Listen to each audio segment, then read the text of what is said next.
Hi, I'm Troy from Studio 33 Guitar. Thanks for watching. Today we're going to look at the brand new song from Coldplay's new album called Everglow. It's a fairly simple song. It does involve a couple of trickier chords if you're brand new to guitar, but it's fairly simple for beginners. The original song is mainly a piano-driven song, so there's not really a lot of guitar on it, but I've arranged it so that you can play it on guitar. The original key, you would need to play a lot of bar chords. But if you use a capo, you'd be able to get away with some more traditional open chords. If you have a capo, then you're going to want to put that on the 4th fret. The chord names that I'll use are going to be as if you would play the song without the capo. So when I talk about playing an A minor chord, we play an A minor shape. Technically, because the capo is on there, we're actually playing a C sharp minor chord. But to make it simple for describing how to play it, we'll just use the regular open chord shape names. Let me first just give you the chord progression, and if that's all you need, then you can grab this and go on and play it. Or if you want to get some more details about the strumming pattern and the timing of the chord changes, then stick with the video and we'll talk more about that. So real quickly, the chord progression that happens over and over again is like this. A minor, F, C major, E minor 7. And then again, A minor, F, C major, and now it goes to a G. Then you play that first sequence again, A minor, F, C, E minor 7. And on the last time, the 4th one, A minor, F, straight to G. And that's it. That's the entire song, that chord sequence over and over again. So let's look a little bit more closely at those chords if you need some more help with making the chord shapes. And also we'll talk about some of the strumming patterns you can use for this. Again, the first chord that we need is this A minor chord. Now I'm going to assume that you already know how to play an A minor. It's fairly standard. We're not doing anything unusual here. It's the regular open chord shape. From that A minor, we go to an F major chord. Now, F major can be played in a number of different ways. You could play a full F major bar chord like that if you wanted to. But for this song, because we're coming from an A minor chord and our index finger is already in this spot right here, we can actually leave it there. And it'll help us to make that chord change a little bit smoother, give us less movement. So from A minor, leave your index finger where it is, move your ring finger up to this note, and then move your pinky finger directly below the ring finger, and then just move your middle finger down 1 string. And that will give you an F major chord. Now there's a couple of things that I'm doing here that might be a little bit different for you. One is I'm using my ring finger just to lightly touch up against this low E string to keep it from ringing. That way we can strum all the strings and still strum that low E string, but it won't sound because it'll be blocked by this finger. The other thing that might be a little bit different is I'm leaving this high string open as well. And that actually creates an F major 7 chord. Sometimes an F chord would be played with the index finger barred on those 2 notes, which would give you that, which is fine, and you could use that for this song. But since we're coming from this A minor chord, and that string is open, when we go to the F major chord and we leave that note, it makes a nice connecting point for the 2 chords. That common note between the 2 chords makes a nice transition. Now from that F major chord, we go to a C major chord. And that's going to be very simple from this F chord. All we're going to do is move our middle finger again up 1 string, and we're going to take the pinky finger off.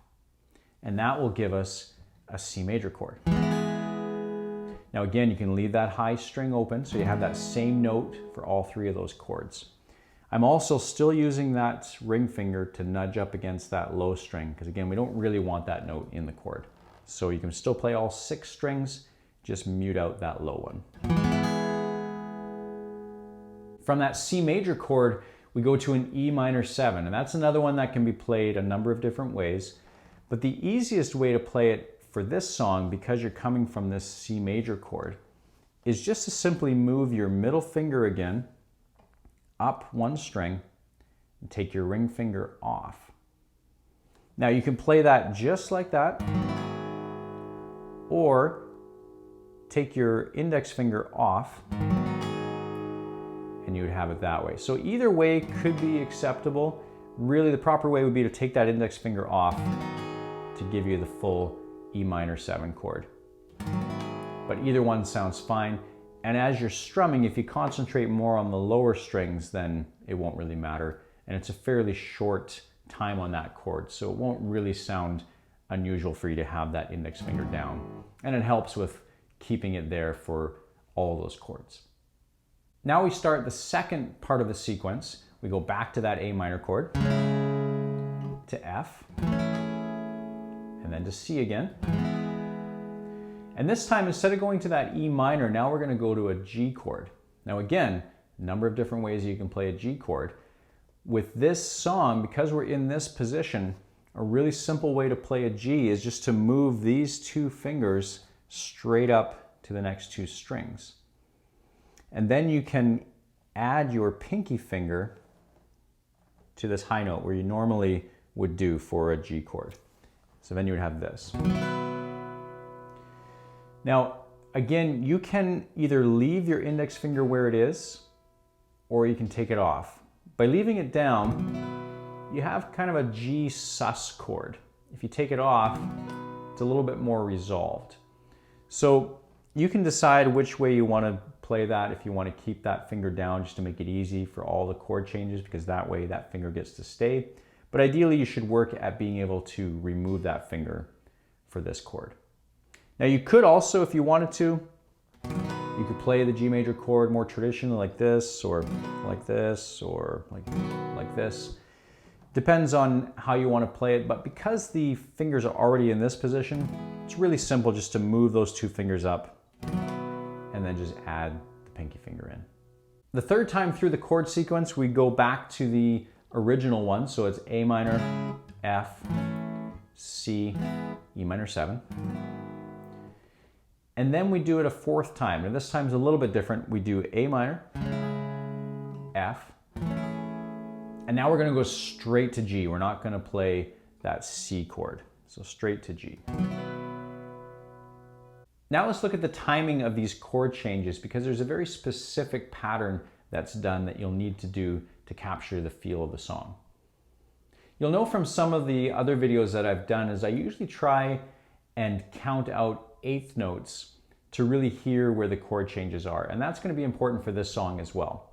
So typically if we count quarter notes, it would be 1, 2, 3, 4, 1, 2, 3, 4.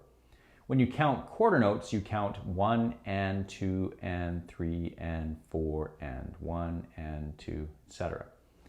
The reason that that's a good way to count it, because a lot of times the chords don't change right on the beats, and that's the case with this song.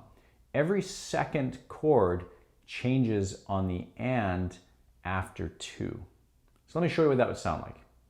1 and 2 and 3 and 4 and 1 and 2 and 3 and 4 and then the same thing would happen for the next two chords. We go to the C chord to our E minor chord, to be like this. 1 and 2 and 3 and 4 and. So all four of those chords together would be like this.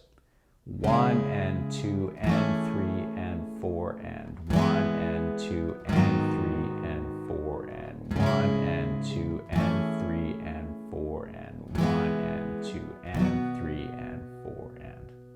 And the timing of those chord changes happens that way throughout the whole song. So every second chord comes in on that and after 2. Now let's look at a strumming pattern that you can use for this song. Now again, because this song is primarily a piano song, there's no real strumming pattern for it, but there are a couple of guidelines that I can give you to help you get a feel for this. The most important part is making sure that you're getting those chord changes at the right time. So initially, it's probably good for you to start with the strum of just downstrokes, just to get a feel for the chord changes. Once you have the timing down, then you can make a little bit more complicated or more interesting sounding strum pattern. So with all downstrokes, it would sound like this. 1 and 2 and 3 and 4 and 1 and 2 and 3 and 4 and 1 and 2 and 3 and 4 and 1 and 2 and 3 and 4 and. So that's a strumming pattern that could work, but it's not real interesting sounding. But it's a good idea just to practice that way first, just to get a handle on those chord changes, and then you can worry about the right hand. The strumming pattern that I would probably use for this song would be something like this.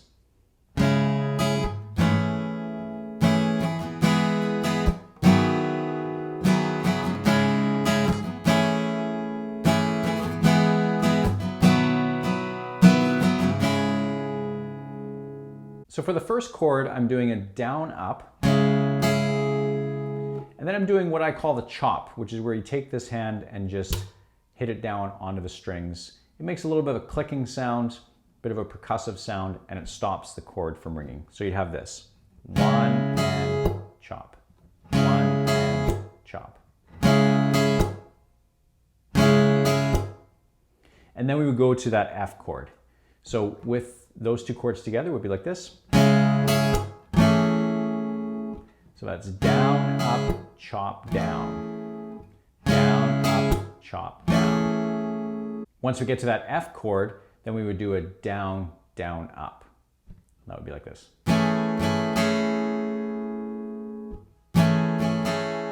So together, that would be like this.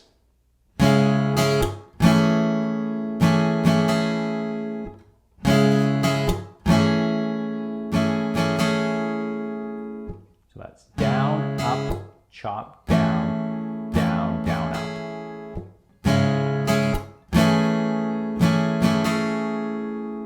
And then we would do that same pattern for the next two chords. So the C chord, down, up, chop, and then to the E minor, down, down, down, up. So all four of those chords together would be like this.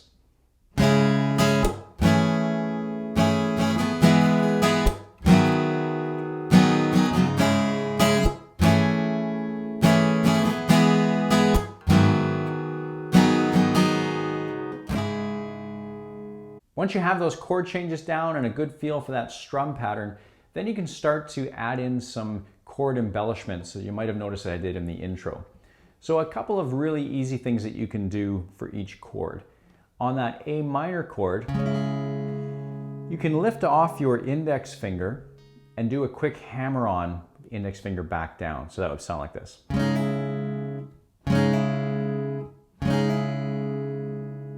So in context, that would sound like this.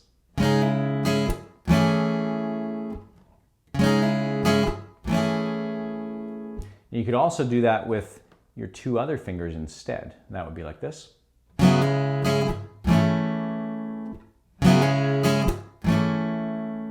You could also do the same thing with the C major chord with your middle finger, using it as a hammer-on note. So start with the middle finger up and then hammer the middle finger down. So with the C major chord and the E minor chord, that would sound like this.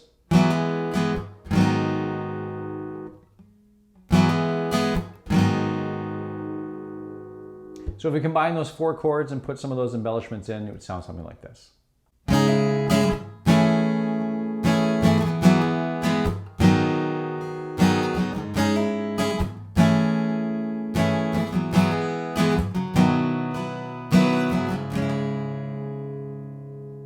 That's the entire song. I hope that you found this useful. If you did like the video, then please let us know by clicking on the like button, leaving a comment below. You can also request other songs. We'll try and get to those.